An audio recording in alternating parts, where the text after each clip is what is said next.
Hello అందరికీ, ఈ video వచ్చేసి మా ఊర్లో జరిగిన గంగమ్మ జాతర గురించి చేస్తున్నానండి.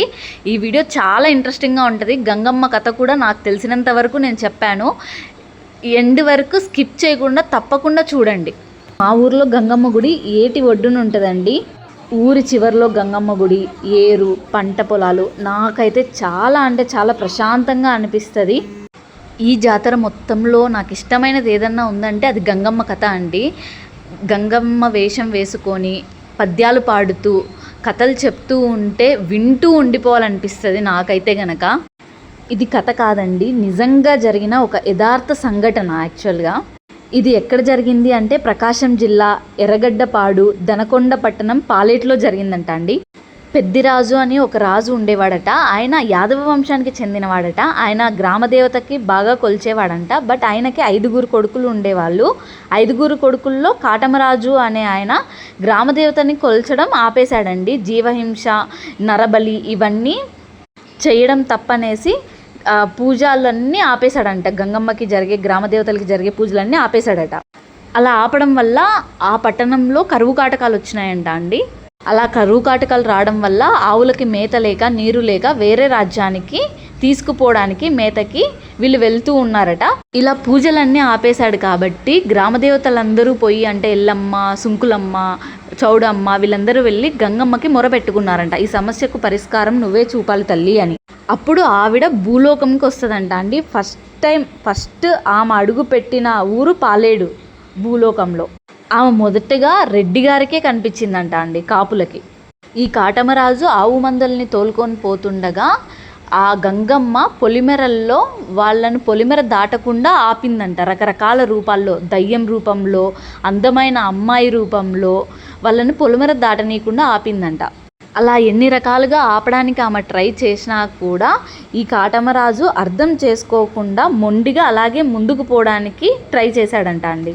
కాటమరాజు గొప్ప శివభక్తుడు. ఆయన భక్తికి మెచ్చి శివుడు ప్రత్యక్షమయ్యి ఆయనకు వరం కూడా ఇస్తాడు. ఏ వరము అంటే కనుక ఆయన వెనక్కి తిరిగి చూడకుండా పరిగెత్తినంత వరకు ఆయనకి ఆవు మందలు పుడుతూనే ఉంటాయని. అలా కాటమరాజు వెనక్కి తిరిగి చూడకుండా పరిగెత్తుతూనే ఉంటాడంట. అలా పోతూనే ఉన్నాడనేసి శివుడు ఇలా అయితే కష్టం అనేసి ఆయనలో అనుమానం పుట్టిస్తాడంట. అంటే వెనకాల ఆవు మందలు ఉన్నాయా, వస్తున్నాయా లేదా, పుడుతున్నాయా లేదా అని వెనక్కి తిరిగి చూస్తే ఆగిపోతాయి కదా అవి పుట్టడము. అలాంటి అనుమానము కాటమరాజులో నింపి ఆయన వెనక్కి తిరిగి చూసేలా చేస్తాడంట. ఆయన వెనక్కి తిరిగి చూసేటప్పుడు భూమిలో నుంచి ఒక పచ్చ రంగులో ఆవు బయటకు వస్తూ ఉంటుందంట. వచ్చేటప్పుడు ఆయన వెనక్కి తిరిగి చూడడం వల్ల అది భూమిలోకి పోతుందంట. అలా పోయేటప్పుడు కాటమరాజు 2 కొమ్ముల్ని పట్టుకొని లాగుతాడంట. అలా లాగినప్పుడు 2 కొమ్ములు వచ్చేస్తాయంట, ఆవు మాత్రం భూమిలోకి పోతుందట. అలా ఆయనకి 8 యామడల ఆవులు ఉంటాయంట. యామడ అంటే ఒక యామడ వచ్చేసి 1.5 కిలోమీటర్ అంట అండి. అంటే అలా 8 యామడల ఆవుల మందులు ఉంటాయి ఆయనకి. గంగమ్మ ఆయనను ఆపి పూజ చేయకపోవడం వల్లే కరువు కాటకాలు వచ్చినాయని చెప్పడానికి ట్రై చేసినా కూడా ఆయన వినకుండా, నేనైతే ఎట్టి పరిస్థితుల్లో నిన్ను పూజించను, పూజలు చేయను అని చెప్తాడంట. అందుకోసం అనేసి ఆయన వంశం, కాటమరాజు వంశం అంతటితో అంతరించిపోతుందంట అండి. ఇది నాకు తెలిసినంత వరకే మాత్రమే నేను చెప్పాను. దీంతో తప్పులున్నా, లోటుపాట్లున్నా నన్ను మన్నించండి, క్షమించండి. ఈ వీడియోలోని కొన్ని బిట్లు, అంటే నేను తీసిన వీడియోస్ ఆడియోతో సహా మీకు పోస్ట్ చేస్తాను. ఒక్కసారి అవి వినండి, మీకు చాలా ఇంట్రెస్టింగ్గా ఉంటాయి. పూర్తి వీడియో పోస్ట్ చేయలేను కాబట్టి, అది ఎన్నో గంటలు ఉంటుంది కాబట్టి నేను జస్ట్ అక్కడొకటి కొన్ని బిట్స్ మాత్రమే నేను పోస్ట్ చేస్తానండి. వీడియో తప్పకుండా చూడండి. చెప్పబోయే పలుకుల్లో లోపాలోపములు ఉండవచ్చు. ఆ తప్పులన్నీ క్షమిస్తారని చెప్పి మరీ కోరుతూ ప్రారంభము జరిగింది కథ. మేము కథగా కల్పితంగా చెప్పేది, యథార్థంగా జరిగిన కథ ఇది. ఎక్కడ జరిగింది? ప్రకాశం జిల్లా ఎర్రగడ్డపాడు దనకొండ పట్టణం అంట. అక్కడ జరిగిందమ్మ, పాలేట్లో జరిగింది. మరి ఏమయ్యా అక్కడ ఎందుకు జరిగింది ఇలా ఇద్దరి కథ? ఏమిటా కథ అంటే, మొట్టమొదట దేవలోకం నుంచి ఆ తల్లి భూలోకానికి ప్రయాణమయ్యే సమయంలో ప్రార్థించినారంట యాదవులు. ఏమని? తొల్లి మా యాదవులకు తోడు నీడు గంగా, ఇప్పటి మా కాపులకు ఇలవేల్పు అమ్మా. ఆనాటి కాబట్టి అదే విధంగా ఇలా పెద్దలంతా బ్రహ్మాండంగా గుడి కట్టించి తాటంత పోతు మేటంత ముద్ద మేటి కుంభాలు రతులు పోసి ఆ తల్లికి పూజలు చేసినారు. ఇలా పెద్దలంతా గతించిపోయినారు. ఇంకా కట్టకడపట ఉన్నాడు ఇలా తండ్రి పెద్దిరాజు అంట.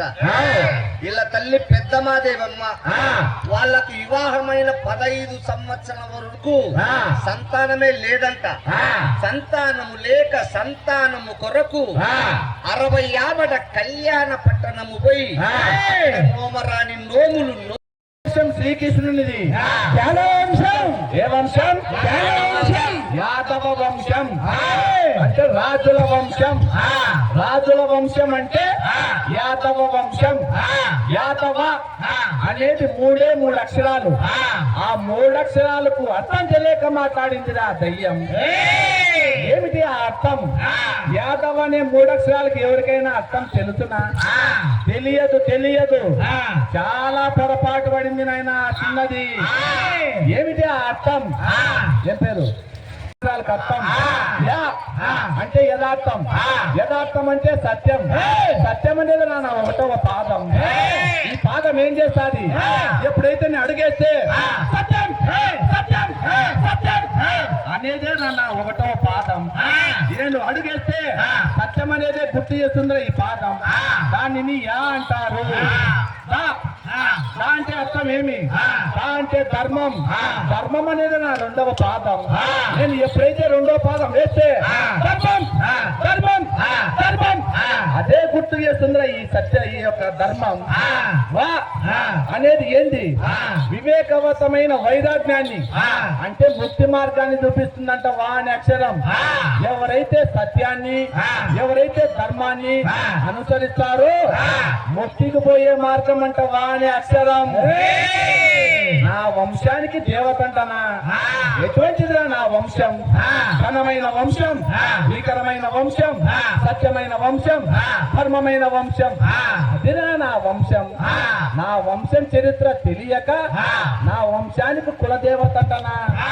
చాలా తప్పుగా అంటే పట్టాన్లు మొత్తం 13,000 మంది సైన్యంతో పరిపాలన చేస్తా ఉంటాడు కాటమరాజు. వారి మందలో కటిక జగన్నాథుడు, నాటక సూత్రధారి విష్ణువు అవతారమై పరిమార్చి ఈయన భక్తికి మెచ్చి ఒంటి కొమ్ము పల్లె అవతారం ఎత్తి వారి మందలో పుట్టాడు. ఇక బ్రహ్మదేవుడు ఆయన కూడా పుల్లెద్దై వారి మందలో పుట్టాడు. ఇక బోలా శంకరుడు ఈశ్వరుడు ఆయన అవతారమై పరిమార్చి ఈ యొక్క కాటమరాజు ఆరావుల మందలో పుట్టాడు. 3 త్రిమూర్తులు ఈపునా మోపునా కాపాడుతుంటారు కాటమరాజును. ఏమనుకుంటాడు కాటమరాజు? చాతుర్యములు మాకు చాలా ఇంకా గురువులైనట్టి అందరికీ మేము వందనము చేయుతున్నాము డెందమలరా.